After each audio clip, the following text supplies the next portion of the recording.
નમસ્કાર વિદ્યાર્થી મિત્રો, ઓક્સફર્ડ સ્કૂલ ઓફ સાયન્સના કોમર્સ ડિપાર્ટમેન્ટમાં આપ સર્વનું હાર્દિક સ્વાગત છે. આપણે ધોરણ 12 ની અંદર આજે એસપીસીસી વિષયની અંદર ચેપ્ટર નંબર 3 ડિબેન્ચર વિશે વધારાની માહિતી જે છે મેળવવા જઈ રહ્યા છીએ. વિદ્યાર્થી મિત્રો, આપણે અગાઉ જોઈ ગયા હતા એમ કે જ્યારે એકાંકી વેપારીમાંથી ધીરે ધીરે ભાગીદારી પેઢીનું સર્જન થતું ગયું એમ મૂડીની આવશ્યકતા વધતી ગઈ. ભાગીદારી પેઢીમાં પ્રશ્ન એ થતો કે જ્યારે એની માલિકીના હકનું હસ્તાંતરણ કરવાનું હોય ત્યારે એમાં મોટાભાગના પ્રશ્નો સર્જાતા હતા. તો આ સમયગાળા દરમિયાન એમાં એવું કરવામાં આવ્યું કે જોઈન્ટ સ્ટોક કંપનીનું નવું સ્વરૂપ જે છે અસ્તિત્વમાં આવ્યું કે જેમાં સરળતાથી કોઈ વધારાની પ્રક્રિયા વગર માલિકી હકનું હસ્તાંતરણ થઈ શકે, ખૂબ જ ઇઝી રીતે. તો એની માટે થઈને જોઈન્ટ સ્ટોક કંપની જે છે અસ્તિત્વમાં આવી. આ જોઈન્ટ સ્ટોક કંપનીની અંદર આપણને ખ્યાલ છે કે કંપનીની જે મૂડી છે એને નાના નાના ભાગમાં વેચવામાં આવે છે. ત્યાં સુધી આપણે શેર વિશે સાંભળ્યું છે. શેર શું? તો કે કંપનીની મૂડીનો નાનો નાનો ભાગ કે જેને આપણે વેચીએ છીએ એને શું કહેવાય છે? શેર કહેવામાં આવે છે. એ શેરની ફેરબદલી થાય છે. એક વ્યક્તિ ખરીદે, એક વ્યક્તિ વેચે. તો વેચનાર વ્યક્તિ જે છે એના માલિકી હક પૂરા થઈ જાય અને લેનાર વ્યક્તિના માલિકી હક શરૂ થઈ જાય અને શેરની અદલા બદલી અથવા તો ફેરબદલી કહેવામાં આવે છે. એના વિશે તમે ધોરણ 12 માં અભ્યાસ કરી જ ગયા છો. હવે શેરની ફેરબદલીનું આપણે અગાઉ પ્રકરણ જોઈ ગયા છે. તો ડિબેન્ચર જે છે એની શરૂઆત ક્યાંથી થઈ? તો કે આ રીતે શેરની માલિકીનું હસ્તાંતરણ થતું રહે, પરંતુ જ્યારે કોઈ પણ કંપનીને લાંબા ગાળા માટે મૂડી ઉછીની જોતી હોય તો એને શું કહેવામાં આવે છે? ડિબેન્ચર બહાર પાડે છે. તો એને આપણે ડિબેન્ચર કહીએ છીએ. ઋણપત્રક છે. ડિબેન્ચર એ ઋણપત્રક છે. આ શબ્દ ખાસ યાદ રાખજો. ઋણપત્રક કઈ રીતે? તો ડિબેન્ચર જે દસ્તાવેજ છે એના દ્વારા કંપની અને ડિબેન્ચર હોલ્ડર વચ્ચે લેણદાર અને દેવાદારનો સંબંધ જે છે પ્રસ્થાપિત થાય છે. કંપની દેવું સ્વીકાર કરતો દસ્તાવેજ જે બનાવીને આપે એને કહેવાય ડિબેન્ચર.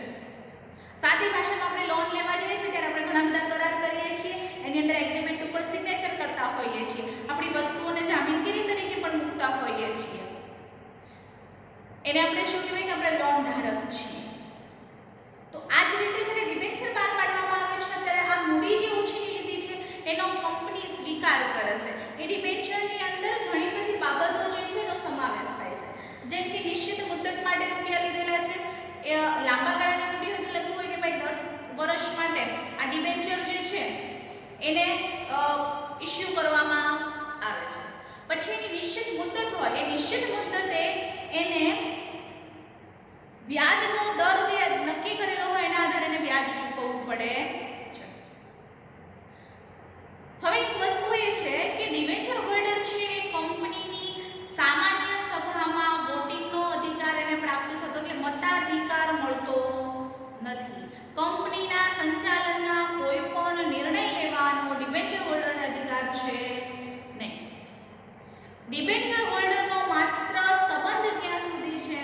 તો કે માત્ર એનો સંબંધ એટલા સુધી છે કે એણે નાણાં નિશ્ચિત મુદતે લેવાના, વ્યાજનો દર જે નક્કી કર્યો છે એ પ્રમાણે નાણાં ચૂકવવાના. અને જો કંપનીનું વિસર્જન થાય, કંપની ફડચામાં જાય, કંપની બંધ થાય, કંપની નાદાર જાહેર થાય તો સૌથી પહેલા નાણાં મેળવવાનો હક એનો છે. સૌથી પહેલા નાણાં મેળવવાનો અધિકાર કોને છે? આવું પરીક્ષામાં પ્રશ્ન પૂછાય એટલે તમારે લખવું પડે કે નાણાં મેળવવાનો પ્રથમ અધિકાર ડિબેન્ચર હોલ્ડરને છે, ત્યાર પછી પ્રેફરન્સ હોલ્ડરને છે અને ત્રીજા નંબરે શેર હોલ્ડરને આવે. આ ખાસ યાદ રાખવાનું છે. ઇક્વિટી શેર હોલ્ડરને સૌથી છેલ્લો અધિકાર મળે છે, જ્યારે પહેલો અધિકાર ડિબેન્ચર હોલ્ડરને પ્રાપ્ત થાય છે, કારણ કે કંપનીના સાચા લેણદારો છે.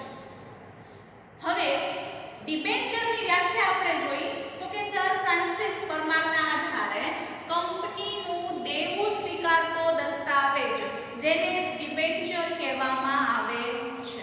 એક દસ્તાવેજ છે, એક કરાર છે, એક એગ્રીમેન્ટ છે કે જેના આધારે ડિબેન્ચર જે છે એ ખરીદેલું છે એની જાણકારી પ્રાપ્ત વિદ્યાર્થી મિત્રો, આ ડિબેન્ચર જે છે એ ડિબેન્ચરના આપણે પ્રકારો જોયા. મુખ્યત્વે ડિબેન્ચરના કેટલા પ્રકારો છે? 4 પ્રકાર.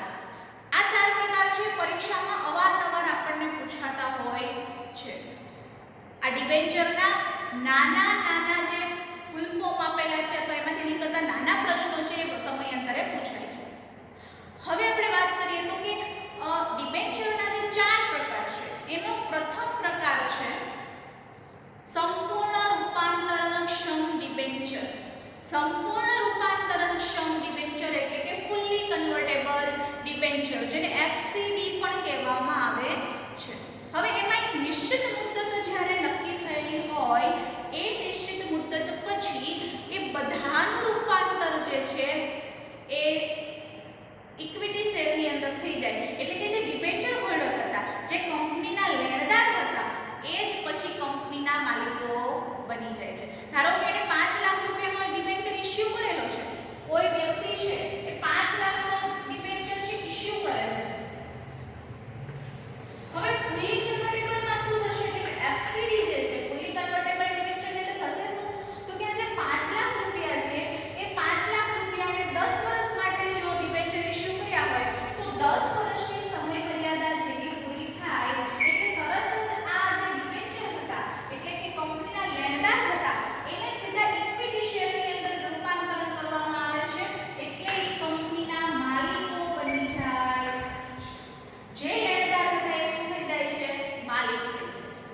એટલે ખાસ એ વાતને ધ્યાને લેવાની છે કે ફુલ્લી કન્વર્ટેબલ ડિબેન્ચરની અંદર સંપૂર્ણ રીતે જેટલા પણ ડિબેન્ચર છે એનું રૂપાંતર જે છે એ શેરની અંદર કરી દેવામાં આવે છે કે જેના લીધે માલિકો બને છે. એટલે આખો જે હક હતો એ પણ બદલાઈ જાય છે. ડિબેન્ચરની અંદર કેવું થાય છે તો કે ડિબેન્ચરની અંદર એમને કંપનીના સંચાલનમાં ભાગ લેવાનો અધિકાર પ્રાપ્ત થતો નથી. સામાન્ય સભાની અંદર વોટિંગનો અધિકાર એટલે મતાધિકારનો અધિકાર પણ પ્રાપ્ત થતો નથી. એની જગ્યાએ જ્યારે અહીંયા એ કંપનીના માલિકો બને છે, ઇક્વિટી શેરને ધારણ કરે છે, ત્યારે એમને કંપનીની સામાન્ય સભામાં ભાગ લેવાનો અધિકાર પ્રાપ્ત થાય, મતાધિકારનો અધિકાર પ્રાપ્ત થાય, સંચાલનની જે કંઈ પ્રક્રિયાઓ છે એના પણ નિર્ણયો કરવાનો અધિકાર પ્રાપ્ત થાય છે. ત્યારબાદ બીજો પ્રકાર આવે છે PCD, પાર્ટિયલી કન્વર્ટેબલ ડિબેન્ચર એટલે કે અંશતઃ રૂપાંતરણક્ષમ ડિબેન્ચર. અહીંયા બે ભાગ પાડવામાં આવે ડિબેન્ચરના. 60-40 ભાગ પડે, 50-50% ભાગ પડે, 30-70 ભાગ પડે. એટલે કે કોઈ પણ રીતે ભાગ પાડેલો છે. ધારો કે 1 લાખ રૂપિયાના અથવા 10 લાખ રૂપિયાના ડિબેન્ચર બહાર પાડેલા છે. 10 લાખના ડિબેન્ચરના અહીંયા એવું કીધું છે 50-50% એના પાર્ટ બે પાડવામાં આવે તો પાર્ટીને એને ડિવાઈડ કરવામાં આવે તો અહીંયા 50-50 એટલે કે 5-5 લાખના 50% એટલે કે 5 લાખ અને 5 લાખ એવા બે ભાગ અહીંયા પડશે. હવે થશે એવું કે જ્યારે નિશ્ચિત મુદત પૂર્ણ થશે એટલે નિશ્ચિત મુદત પૂર્ણ થયે એક 5 લાખ જે છે એ રિટર્ન કરવા પડે. એટલે કે જેના ડિબેન્ચર હતા એટલે એની મૂડી એને એટલે 5 લાખ રૂપિયાને રિટર્ન કરવા પડે અને બીજા 5 લાખના એને ઇક્વિટી શેર પ્રાપ્ત થઈ એટલે પાર્ટી એને કન્વર્ટ કર્યા છે. એક ભાગ છે એને ડિબેન્ચર એને નિશ્ચિત સમય મર્યાદા પૂર્ણ થતા એ ડિબેન્ચરને એને રિટર્ન કરવા પડે છે. જ્યારે બીજા જે 5 લાખના શેર છે એ શેરને એને શું કરવાનું છે? ઇક્વિટી શેરની અંદર ટ્રાન્સફર કરી દેવાના છે. ત્યારબાદ ત્રીજો પ્રકાર છે NCD, નોન કન્વર્ટેબલ ડિબેન્ચર એટલે કે જેનું કોઈ રૂપાંતર થતું નથી. અહીંયા એને 10 લાખના શેર લીધા હોય, 5 લાખના શેર લીધા હોય, ગમે હોય જેટલાના શેર લીધા હોય જેટલાના ડિબેન્ચર એને ખરીદ્યા હોય એટલા જ ડિબેન્ચર એને એની મૂડી છે એને પરત કરી દેવી પડે છે, જેનું ઇક્વિટી શેરમાં રૂપાંતરણ પામતું નથી. એટલે ખાસ આ બાબત આપણે ધ્યાને લેવાની છે કે આ 3 પ્રકાર છે અને ચોથો પ્રકાર છે ગીરો ડિબેન્ચર. ગીરો ડિબેન્ચર એટલે કે જામીનગીરી આપતા ડિબેન્ચર જેને કહેવામાં આવે છે. ગીરો ડિબેન્ચર એટલે કે કોઈ પણ કંપનીની મિલકતની અંદર એની ઉપર સ્થિર કે અસ્થિર બોજ ઊભો કરી, તરતો બોજ ઊભો કરી, ફ્લોટિંગ ચાર્જ એની ઉપર લગાડવામાં આવે છે અને પછી ડિબેન્ચર એને ઇશ્યુ કરવામાં આવે છે. એને આપણે શું કહીએ છીએ? ગીરો ડિબેન્ચર અથવા તો જામીનગીરી આપતા વિદ્યાર્થી મિત્રો, આટલી વસ્તુ સમજ્યા પછી આપણે જોયું તો કે ડિબેન્ચર બહાર પાડવાની એક વિધિ છે. નિયમન પત્રની અંદર જો જોગવાઈ કરવામાં ન આવી હોય તો એ કંપની ડિબેન્ચર બહાર પાડી શકતી નથી. ખાસ કરીને એક બાબત આપણે ધ્યાને લેવાની છે કે જ્યારે આપણે એસપીસીસી વિષયના સંદર્ભે વાત કરતા હોઈએ છીએ ત્યારે મોટા ભાગે કોઈને કોઈ વિધિઓને અનુસરવી પડતી હોય છે. કોઈને આજે ઈચ્છા થઈ કે મારે આજે રૂપિયા જોઈએ છે ને આજે હું ખેંચમાં ચાલું છું, હું ડિબેન્ચર ઇસ્યુ કરી દઉં, તો એવું ચાલતું નથી. કોઈ પણ કંપની મનગઢત રીતે ડિબેન્ચર ઇસ્યુ કરી શકતી નથી. એના કંપનીના નિયમન પત્રની જોગવાઈના અનુસાર એ પોતે ડિબેન્ચર છે બહાર પાડી શકે. તો એની પણ એક વિધિ છે. ડિબેન્ચર ઇસ્યુ કરવા માટેની વિધિ જોઈએ તો કે સૌપ્રથમ આપણને ખબર છે કે ડિબેન્ચર હોલ્ડરો માટે સૌથી પહેલા તો એક સામાન્ય સભામાં નિર્ણય લેવાય છે કે હવે આપણે ડિબેન્ચર બહાર પાડવા, કેટલા સમય માટે ડિબેન્ચર આપણે લેવા, કેટલી મૂડી આપણને ખૂટે છે, ડિબેન્ચર હોલ્ડર છે એના હક શું નક્કી કરવા, એના માટે ટ્રસ્ટીઓની નિમણૂક કરવી, સાથે ડિબેન્ચરના નિશ્ચિત દરનું વ્યાજ કેટલું રાખવું, ડિબેન્ચરનો નિશ્ચિત સમયગાળો ક્યારે રાખવો, આ બધી જ વસ્તુના નિર્ણય સામાન્ય સભાઓમાં લેવાય છે.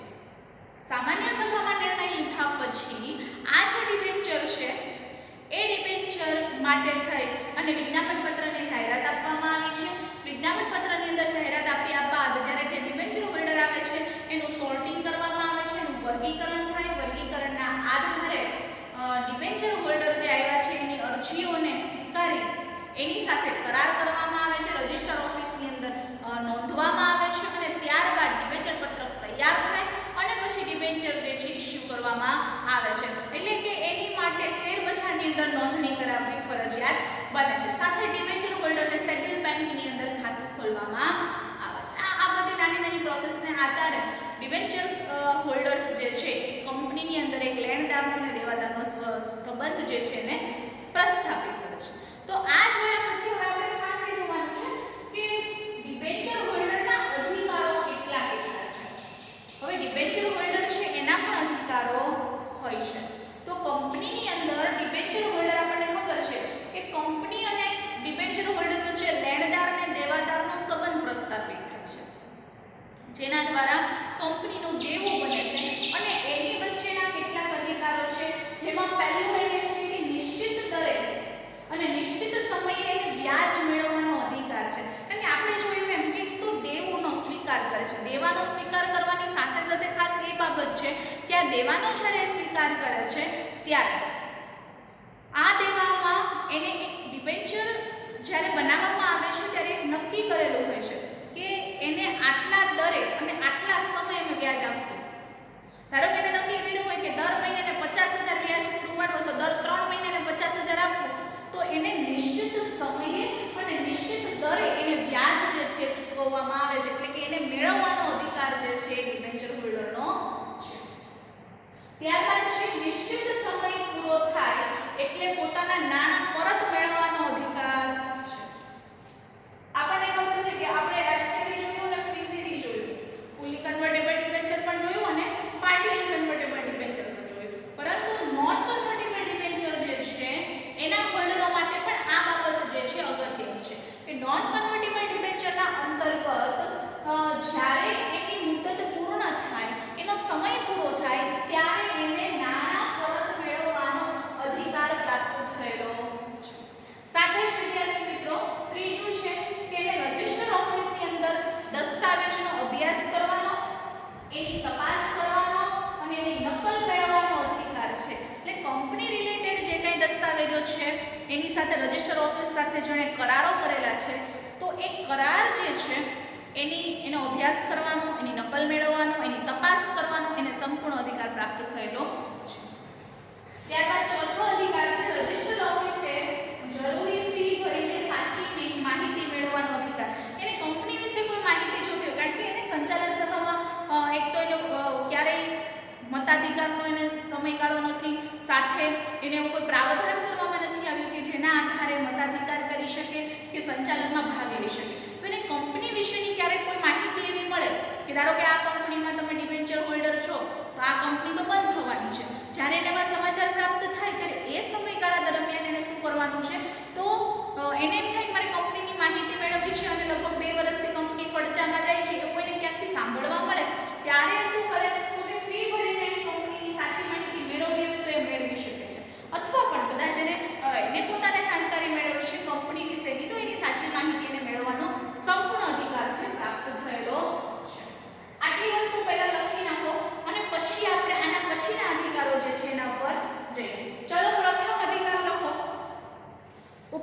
મારો કે ડિબેન્ચર હોલ્ડરના અધિકારો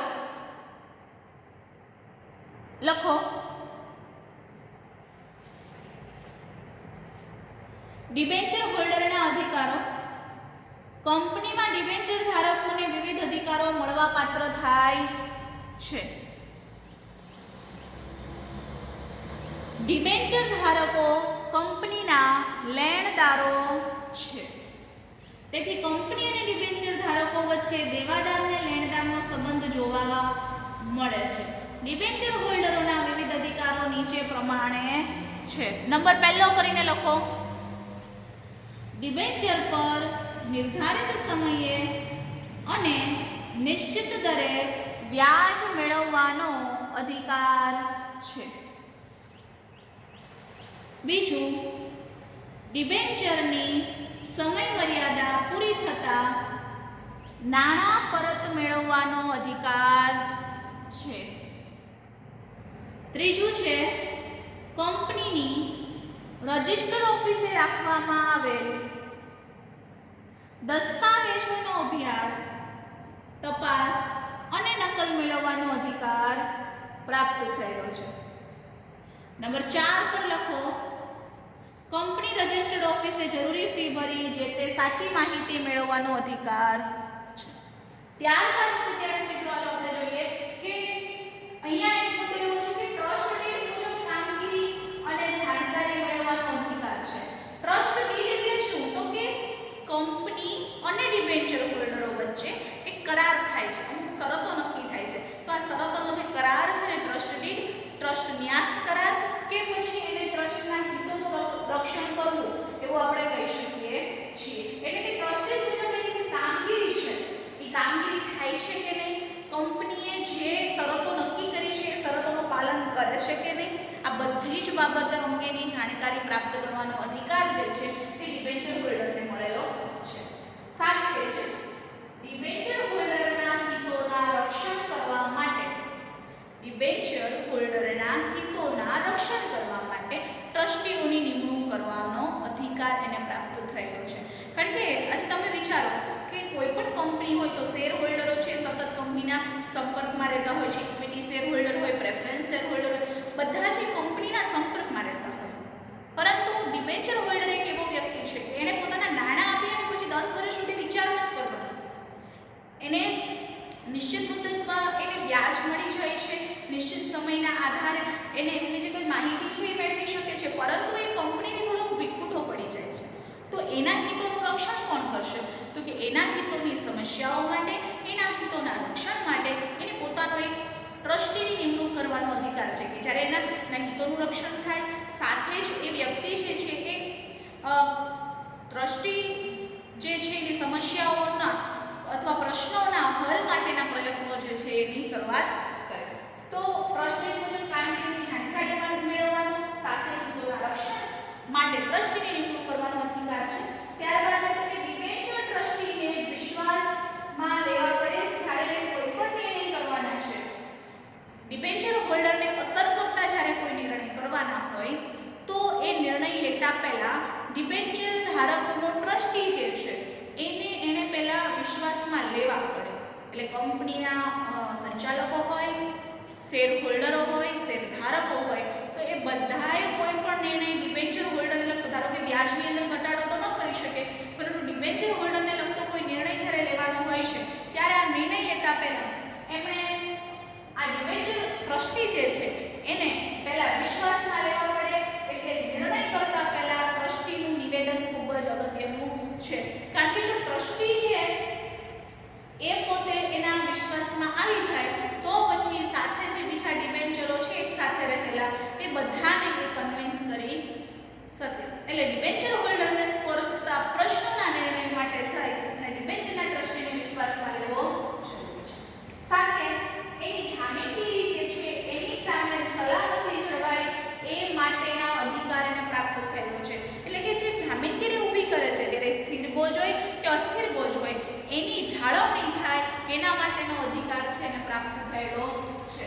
ત્યારબાદનો મુદ્દો જોઈએ તો કે જોગવાઈનો ભંગ, એટલે કે ટ્રસ્ટ ડીડમાં જે શરતો મૂકેલી છે શરતોનું પાલન થાય, જોગવાઈનો જો ભંગ થાય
થયેલો છે. કંપનીના વિસર્જન સમયે નાણાં જે છે ને અગ્રતા મેળવવાના હોય છે. આટલી વસ્તુ તમને સમજાઈ ગઈ હશે. તમારે નોટબુકમાં લખવાનું છે, હું છે લખાવું. ચલો એના પછીના મુદ્દા નીચેથી સ્ટાર્ટ કરી દો. આપણે લાસ્ટ મુદ્દો લખ્યો હતો કે રજિસ્ટર ઓફિસે જરૂરી ફી ભરી અને સાચી માહિતી મેળવવાનો એનો અધિકાર મળેલો છે. હવે તમે નીચે લખો કે કંપની જે છે એ ડિબેન્ચર ધારકો સાથે ટ્રસ્ટ ડીડ અથવા ટ્રસ્ટ કરાર કરે છે. એની જોગવાઈઓ મુજબ કામગીરી થાય છે કે કેમ એની જાણકારી મેળવવાનો અધિકાર છે. ડિબેન્ચર હોલ્ડરોને એમના હિતોનું રક્ષણ કરવા માટે ડિબેન્ચર ટ્રસ્ટીની નિમણૂક કરવાનો અધિકાર છે. કંપનીના સંચાલકો ડિબેન્ચર હોલ્ડરને અસર કરતા મહત્વના નિર્ણયો લેતા પહેલા ડિબેન્ચર ટ્રસ્ટીને વિશ્વાસમાં લેવા પડે છે. કંપનીએ જે મિલકતની જામીનગીરી ગીરો આપેલ હોય તેની ટ્રસ્ટ ડીડમાં કરેલ જોગવાઈ પ્રમાણે સલામતી જળવાય તે જોવાનો અધિકાર છે. જામીનગીરી પેટે આપેલા મિલકત કે ટ્રસ્ટ ડીડની જોગવાઈનો જો ભંગ કરે, શરતોનું પાલન ન કરે તે સંજોગોમાં કાયદેસરની કાર્યવાહી કરવાનો અધિકાર છે. 10મા નંબરે લખો સમયાંતરે કંપનીની પ્રગતિ કે વિકાસની માહિતી મેળવવાનો એને અધિકાર પ્રાપ્ત થયેલો છે. સાથે કંપનીના વિસર્જન સમયે પોતાના નાણાં અગ્રતા ક્રમે પરત મેળવવાનો અધિકાર એને પ્રાપ્ત થયેલો છે. વિદ્યાર્થી મિત્રો, આ હતા ડિબેન્ચર હોલ્ડરના અધિકારો. હવે આપણે જોવાનું છે ડિબેન્ચર ટ્રસ્ટ ડીડ શું છે. તમને ડિબેન્ચર હોલ્ડરના અધિકાર સમજાઈ ગયા હશે. હવે ડિબેન્ચર ટ્રસ્ટી આપણે એનો શબ્દ આગળ વાપર્યો કે debenture trustee. Debenture trust did શું છે? ટ્રસ્ટ ડીડ અને ટ્રસ્ટી વિશેની માહિતી આજે આપણે મેળવવાના છીએ. તો હવે આપણે જોઈએ કે તમને ખ્યાલ છે ડિબેન્ચર એટલે એવી વસ્તુ કંપનીને જ્યારે લાંબા સમય માટે ઓછીની મૂડી જોતી હોય ત્યારે એ ડિબેન્ચર બહાર પાડતા હોય છે. ડિબેન્ચર હોલ્ડર જે છે કંપનીને નાણાં આપે છે, કંપની એને ડિબેન્ચર એટલે કે એક દસ્તાવેજ આપે છે ઋણ સ્વીકાર કરતો કે જેની અંદર નિશ્ચિત સમય અને નિશ્ચિત મુદ્દત માટેના અથવા નિશ્ચિત વ્યાજના દરે એને ચૂકવવા માટેની બાંહેધરી આપવામાં આવે છે. નિશ્ચિત સમય પૂરો થશે એટલે નાણાં એને પરત આપવાનું બાંહેધરી આપે છે. એટલે આ બધું જે છે એના આધારે લેણદાર દેવાદારનો સંબંધ પ્રસ્થાપિત થાય છે કે જેના અંતર્ગત ઘણી બધી શરતો થાય છે. જ્યારે ડિબેન્ચર એમને નથી આપી દેવામાં આવતું અથવા કોઈ અજાણ્યો વ્યક્તિ છે એ કંપનીમાં વિશ્વાસ મૂકે એના માટે તેના દસ્તાવેજ જે છે તૈયાર કરવામાં આવે છે. કોઈને ઘણી બધી શરતો, ઘણા બધા કરાર જે છે કરવામાં આવે છે. એટલે કે જે કંપની વચ્ચે અને ડિબેન્ચર ધારકો વચ્ચે, કંપની અને ડિબેન્ચર ધારકો વચ્ચે જે શરતો અને કરાર થાય છે એને ટ્રસ્ટ ડીડ, ટ્રસ્ટ કરાર કે ટ્રસ્ટ ન્યાસ કરાર કહેવામાં આવે છે. ખાસ ધ્યાન રાખવાનું છે કંપની અને ડિબેન્ચર ધારકો વચ્ચે જે શરતો અને કરાર થાય છે તેને ટ્રસ્ટ ડીડ, ટ્રસ્ટ કરાર કે ટ્રસ્ટ ન્યાસ કરાર કહેવામાં આવે છે. ખાસ આ ત્રણ શબ્દો યાદ રાખજો કારણ કે ક્યારેક તમને વ્યાખ્યા પૂછાય તો ટ્રસ્ટ કરારની વ્યાખ્યા પણ પૂછાઈ શકે, ટ્રસ્ટ ડીડની વ્યાખ્યા પણ પૂછાઈ શકે અને ટ્રસ્ટ ન્યાસ કરારની પણ વ્યાખ્યા પૂછાઈ શકે. તો આ ત્રણેય છે એક જ છે, એના ખાલી નામ જુદા જુદા છે. ટ્રસ્ટ ડીડે એક, ટ્રસ્ટ કરારે એક, ટ્રસ્ટ ન્યાસ કરાર પણ એક. એટલે કે કંપની અને ડિબેન્ચર ધારકો વચ્ચે શરતો અને કરાર જે થાય છે એને ટ્રસ્ટ ડીડ, ટ્રસ્ટ કરાર કે ટ્રસ્ટ ન્યાસ કરાર કહેવામાં આવે છે. ત્યારબાદ હું તો જોઈએ કે કંપનીના ડિબેન્ચરો છે ને બિન સંગઠિત છે. એવું નથી કે ભાઈ માત્ર આપણે અમરેલીમાં કંપની છે તો અમરેલીના ડિબેન્ચર ધારકો હોય. એ પછી દુનિયાના કોઈ પણ ખૂણેથી હોઈ શકે. જો તમારી મલ્ટીનેશનલ કંપની હોય તો દુનિયાના કોઈ પણ ખૂણેથી એ ડિબેન્ચર હોઈ શકે છે, એ ડિબેન્ચર ધારણ કરી શકે છે. એટલે ખાસ વિદ્યાર્થી મિત્રો અહીંયા એક બાબત ધ્યાન રાખવાની છે, બિન સંગઠિત છે, એક સંગઠન નથી. છૂટા છવાયા જે છે કદાચ ભારતનું હોય તો ભારતમાંથી એક સાઉથમાંથી હોય, એક નોર્થમાંથી હોય, એક ઉત્તર ભારતમાંથી આવેલો હોય, એક પૂર્વ ભારતમાંથી હોય, એક પશ્ચિમ ભારતમાંથી અલગ અલગ જગ્યાએથી ડિબેન્ચર ધારકો જે હોઈ શકે છે. તો એના હિતોના રક્ષણ માટે એક ટ્રસ્ટીની નિમણૂક કરવી જોઈએ કે જેના હિતોનું રક્ષણ કરે અને સાથે વિશાળ સમુદાયનું પ્રતિનિધિત્વ કરે. અહીંયા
ધોરણ 12 બોર્ડના એક્ઝામમાં.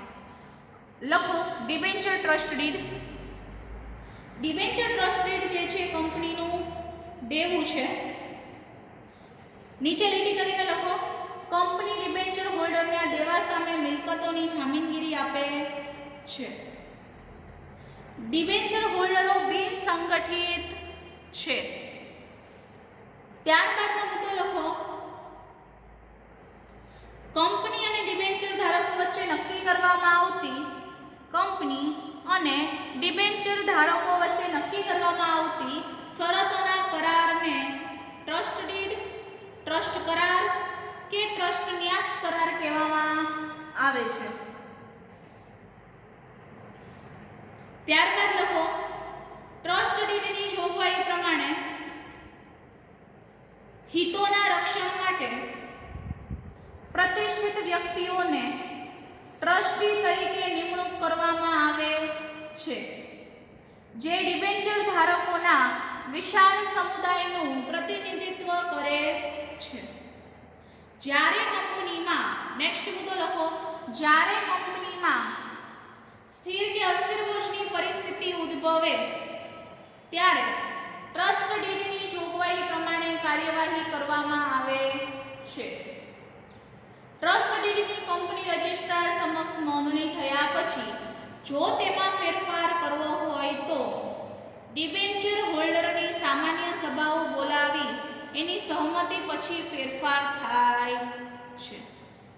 ત્યારબાદ લખો ડિબેન્ચર ટ્રસ્ટ ડીડ કંપની ધારા મુજબ ફોર્મ નંબર 12 ભરવાનું હોય છે, જેમાં નીચે મુજબની વિગતો આપેલી હોય છે. નંબર 1 લખો કંપનીની પ્રાથમિક વિગત. નંબર 2 જો ડિબેન્ચર ઇસ્યુની વિગત. નંબર 3 જામીનગીરી ગીરો મૂકેલ મિલકતની વિગત. નંબર 4 ડિબેન્ચર ટ્રસ્ટીઓની નિમણૂક અંગેની વિગતો. નંબર 5 જવાબદારી નિભાવવામાં કસૂરની ઘટનાઓ. નંબર 6 કંપનીને બંધન કરતા શરતો અને જોગવાઈઓ. નંબર 7 આવે છે અન્ય બાબતો, જેમાં ટ્રસ્ટ ડીડમાં શરતોમાં ફેરફાર કર્યો હોય તો એની વિગતો, ટ્રસ્ટ ડીડની સ્ટેમ્પ ડ્યુટી ચૂકવવાની કંપની જવાબદાર છે એ બાબતો, અને ડિબેન્ચર ધારકોની સભા તથા ફરિયાદના વાંધા અને એનું નિરાકરણ જે છે એ પણ લખવાનું છે. વિદ્યાર્થી મિત્રો, આટલી બાબતોને જોયા પછી આપણે નેક્સ્ટ લેક્ચરની અંદર હવે એ જોવાનું છે કે ડિબેન્ચરની ફેરબદલીની વિધિ શું છે. જેમ શેરની ફેરબદલી થાય છે એમ ડિબેન્ચરની પણ ફેરબદલી થાય છે. તો એ ફેરબદલી કઈ રીતે થાય છે, એની વિધિ કઈ છે, અને શેરની ફેરબદલી અને ડિબેન્ચરની ફેરબદલી વચ્ચેનો તફાવત શું છે, આ બધા વિશેની માહિતી જે છે આના પછીના લેક્ચરમાં આપણે મેળવવાના છીએ. ત્યાં સુધી